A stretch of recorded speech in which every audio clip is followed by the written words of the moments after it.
లడ్డూకు వాడిన నెయ్యి రిపోర్టుపై second opinion తీసుకున్నారా అని సుప్రీంకోర్టు ప్రశ్నించింది. సెప్టెంబర్ 18 నాటి సీఎం ప్రకటనకు ఆధారం ఉందా అని ధర్మాసనం నిలదీసింది. కోట్లాది భక్తుల మనోభావాలతో కూడిన అంశమన్న న్యాయస్థానం ఇరువైపులా వాదనలు రికార్డు చేసి తదుపరి విచారణ గురువారానికి వాయిదా వేసింది. సుప్రీం కీలక వ్యాఖ్యలు చేసిన క్రమంలో వైసీపీ నేతలు అధికార పక్షంపై ఘాటుగా స్పందించారు. టీటీడీ లడ్డూలో కల్తీ నెయ్యి వివాదంపై సుప్రీంకోర్టులో విచారణ జరిగింది. ఈ సందర్భంగా ప్రభుత్వం తరపు న్యాయవాదికి సుప్రీంకోర్టు ధర్మాసనం పలు ప్రశ్నలు సంధించింది.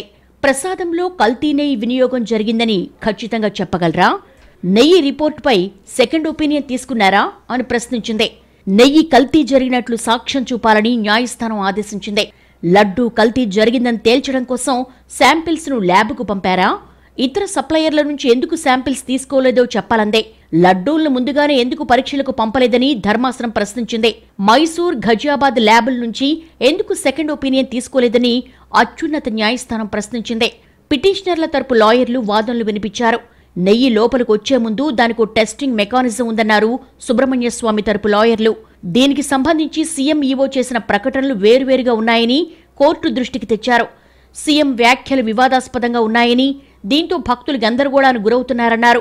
అసలు శాంపిల్స్ టెస్టింగ్ జరిగిందా, తప్పుడు నివేదిక అవకాశం ఉందా అన్న అంశాలపై సుప్రీంకోర్టు పర్యవేక్షణలో విచారణ జరపాలని కోరారు. ఏ ప్రాతిపదికన బహిరంగ ప్రకటన చేశారన్నది తేలాల్సిందన్నారు న్యాయవాది. ప్రపంచంలో ఉన్న భక్తులందరి మనోభావాలను పరిగణలోకి తీసుకోవాల్సి ఉంటుందని సుప్రీంకోర్టు పేర్కొంది. ప్రస్తుతం రాష్ట్ర ప్రభుత్వం వేసిన సిటీ విచారణకు సరిపోతుందా లేదా స్వతంత్ర దర్యాప్తేదైనా అవసరమా అని కేంద్ర ప్రభుత్వ సోలిసిటర్ జనరల్ తుషార్ మెహతాను న్యాయస్థానం అడిగింది. లడ్డూ వివాదంపై అన్ని పిటిషన్స్ ను ఒకే కేసుగా ట్యాగ్ చేసి ధర్మాసనం విచారణ జరిపింది. ఇరువైపులా వాదనలు రికార్డు చేసిన సుప్రీంకోర్టు విచారణ గురువారానికి వాయిదా వేసింది. సుప్రీం కీలక వ్యాఖ్యలు చేసిన క్రమంలో వైసీపీ నేతలు అధికార పక్షంపై ఘాటుగా స్పందించారు. సాక్షాత్తు ముఖ్యమంత్రి హోదాలో ఉండి లడ్డూ ప్రసాదాలపై అనరాని మాటలన్నారని మాజీ టీటీడీ చైర్మన్ భూమన కరుణాకర్ రెడ్డి మండిపడ్డారు. పవిత్రమైన అన్న ప్రసాదంపై కలుషిత మాటలేంటని విమర్శించారు. ధర్మాసనం సరైన రీతిలో స్పందించిందన్న భూమన వాస్తవాలు బయటకు రావాల్సిన అవసరం ఉందన్నారు.